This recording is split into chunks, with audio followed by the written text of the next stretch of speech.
एक महीने पहले कॉकरोच जनता पार्टी की स्थापना हुई थी, एक मजाक के रूप में। जस्टिस ऑफ इंडिया के एक कॉकरोच बयान से युवाओं को चिंगारी लगाने का काम हो गया। देखते ही देखते इंस्टाग्राम के ऊपर कॉकरोच जनता पार्टी के फॉलोअर्स 20 मिलियन हो गए। मोदी सरकार बाद में कॉकरोच जनता पार्टी के ट्विटर अकाउंट को उड़ा देती है नेशनल सिक्योरिटी का बयान देकर। कॉकरोच जनता पार्टी के वेबसाइट को भी बैन करने की कोशिश करती है बीजेपी। गोदी मीडिया इस पूरे मामले को ऑनलाइन फेड बता देती है, जिसे विदेश से चलाया जा रहा है। आज कॉकरोच जनता पार्टी और उनके ओनर अभिजीत दीपके ने दो चीजें साबित कर दी। पहली, ये मूवमेंट अमेरिका से नहीं बल्कि भारत में भी चल सकता है। दूसरा, युवाओं का ऑनलाइन सपोर्ट ऑफलाइन सपोर्ट में भी बदल सकता है। कॉकरोच जनता पार्टी ने 6 जून को अपना पहला टेस्ट पार कर दिया है। दिल्ली के जंतर मंतर में बिना किसी ऑर्गेनाइजेशनल सपोर्ट के, बिना कोई पार्टी वर्कर के एक अच्छी खासी भीड़ आई कॉकरोच जनता पार्टी को सपोर्ट करने।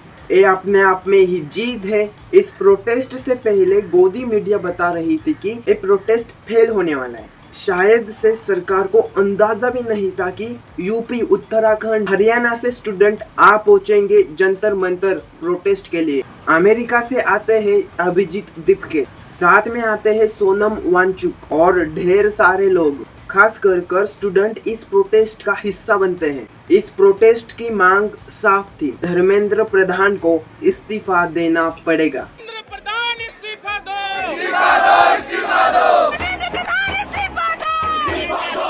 जंतर मंतर में जो हुआ उससे सिर्फ मोदी सरकार को ही नहीं, गोदी मीडिया को भी सीख मिली है। क्योंकि बहुत हुआ तलवे चाटना, गोदी में बैठना।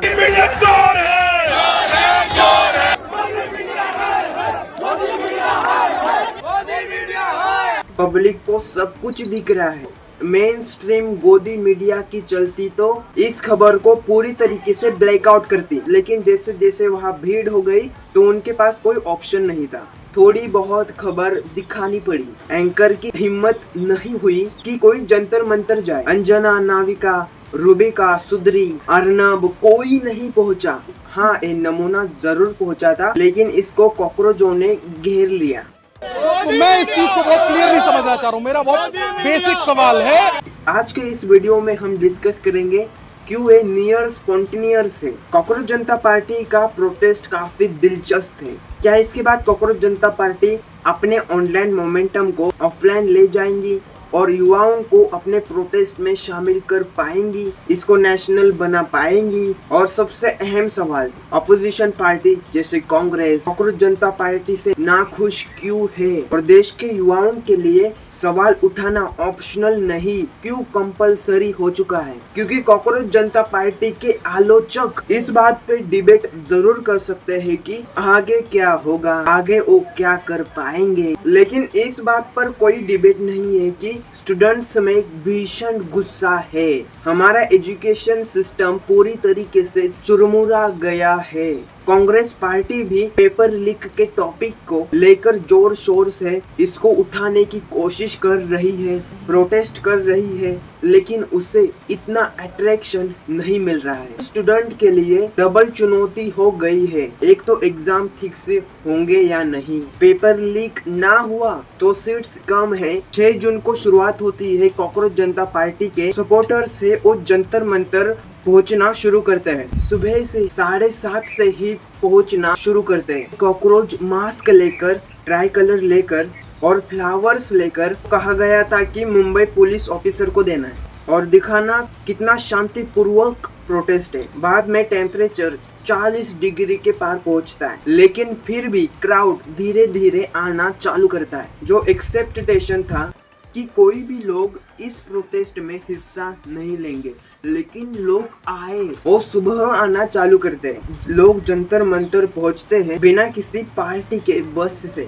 वो अपने खुद के पैसे देकर ट्रेन की, बसेस की टिकट खरीदते हैं। धीरे धीरे जैसे तैसे लोग आने लगे तो हमने वहाँ पर स्पोक्स पर्सन को देखा, हमने वहाँ पर विजय दहिया को देखा, सौरव दास को देखा और ऑफ कोर्स सब लोग वेट कर रहे थे अभिजीत दीपके का। उस समय तक भी दिल्ली पुलिस की परमिशन नहीं मिली थी और इसी परमिशन के मामले को लेकर मीडिया वाले बहुत उछलने लगे थे। इसे बहुत बड़ा मुद्दा बना रही थी कि आपने तो परमिशन नहीं ली, आप क्या वीआईपी हो, लास्ट में आप परमिशन क्यों ले रहे हो, ऐसे मीडिया वाले कहने लगे। उधर अभिजीत दीपके IGI एयरपोर्ट पर लैंड करते हैं। डॉक्टर अंबेडकर की तस्वीर लेकर दिल्ली पुलिस के साथ किसी ने बोला हिट वाले ज्यादा लग रहे हैं और कॉकरोच वाले कम लग रहे हैं, लेकिन हौसले बुलंद थे अभिजीत दीपके के। फिर आती है बड़ी खबर कि अभी परमिशन दे दी गई है। दिल्ली पुलिस ने एयरपोर्ट पर ही अभिजीत दीपके को परमिशन दे दी, एक्सेप्शन देकर चलिए बहुत अच्छा है, हम आपको परमिशन दे देते हैं,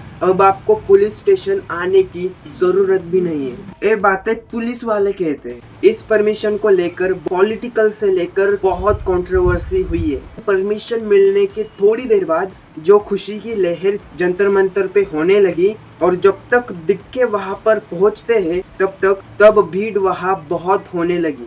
काफी ज्यादा हमें जोश जज्बा देखने को मिला। इस देश में जो भी बच्चा, जो भी स्टूडेंट, जो भी युवा पॉलिटिक्स के ऊपर बोलेगा, इस सरकार के खिलाफ बोलेगा, अगर उसकी माँ को डर लगता है कि मेरे बेटे को ये कहीं अंदर न डाले, एक बार इनको बता दो हमें इनकी डर की राजनीति से हम नहीं डरने वाले, नहीं डरेंगे।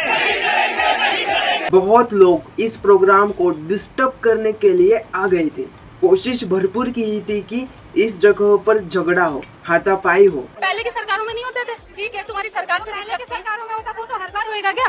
पहले के सरकारों में होता तो आप कहना चाहते हो कि लोग देश विरोधी लोगों के साथ आप सवाल करना जनता का काम है, सरकार हमारी नौकर है। बीजेपी देश नहीं है, देश का विरोध नहीं, आपने बीजेपी को देश बना रखा है, तो आप ये कह रहे हो ना देश का विरोध है। आप उमर खालिद के साथ क्या कर रहे हो? उमर खालिद कहाँ से? अरे इस प्राणी को कोई तो समझाओ। मोदी हमारा देश नहीं है, देश हमारा मोदी नहीं है। हमारा देश एक इंसान से बहुत बड़ा है। लोग भगवान श्री राम के स्लोगन्स लगाने लगते हैं, लोग एक सीन क्रिएट करते हैं, लेकिन पुलिस यहाँ इंटरवेन करती है। यह बात हाथ से ना बाहर निकले इसकी कोशिश पुलिस करती है। सवाल यहाँ ये भी आता है कि यहाँ पर भगवान श्री राम को लाने की क्या जरूरत है? यहाँ कोई भी भगवान की बात नहीं हो रही है, यहाँ तो स्टूडेंट के भविष्य की बात हो रही है। दूरदर्शन के सीनियर एंकर अशोक श्रीवास्तव ने एक CBSE स्टूडेंट को एक पाकिस्तानी घोषित कर दिया जब उसने कहा कि भैया मेरा पेपर गलत चेक किया है। इस स्टूडेंट का कहना था, तो अशोक ने इस स्टूडेंट को सीधा पाकिस्तानी ही घोषित कर दिया। सवाल सिर्फ इतना ही है, क्या ये हमारे लिए खड़े हैं? ये मुझे आज तक नहीं दिखे होंगे कि किसी बलात्कार हुआ है, उनके खिलाफ इन्होंने आवाज उठाई है, रेप हुआ है, या एजुकेशन सिस्टम हो गया, health system. Real students who are genuine students who have come here to. तो कोशिश बहुत हुई थी आज के पीसफुल प्रोटेस्ट को वायलेंट प्रोटेस्ट और अनपीसफुल प्रोटेस्ट को बनाने के लिए। जंतर मंतर में कोई वायलेंट चीजें नहीं हुई, हाथापाई नहीं हुई, क्योंकि यहाँ पर पुलिस थे। तो क्रेडिट यहाँ पे दिल्ली पुलिस को तो जाता है। दिल्ली पुलिस ने अपनी सिक्योरिटी काफी टाइट रखी। गियर में पुलिस विजिबल थी, ड्रोन्स भी विजिबल थे, वहाँ तो पूरी फोटोग्राफी चल रही थी। पूरे 1000 पुलिस को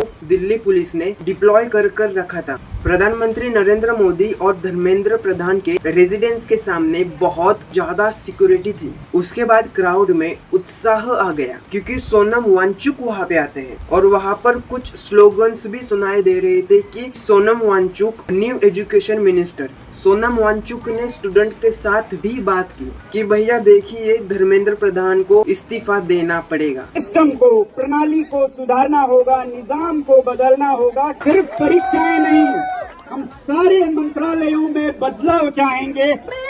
इस्तीफा दो, जिम्मेदारी आपको लेना होगा। सोनम वांगचुक ने ये तक कहा कि अभिजीत दीपके को अरेस्ट किया जाता है तो हफ्ते के लिए फास्ट पर बैठेंगे। दिल्ली में तापमान बढ़ता रहा और जंतर मंतर में भीड़ होती रही। भारतीय जनता पार्टी के इस प्रोटेस्ट के ऊपर कांग्रेस का कहना ये है, कांग्रेस का मूवमेंट जेन्युइन है, कांग्रेस की ऑपोजिशन जेन्युइन है, लेकिन कॉकरोच जनता पार्टी को इतना VIP ट्रीटमेंट क्यों दिया जा रहा है, इसको लेके कांग्रेस वाले थोड़े से नाराज है।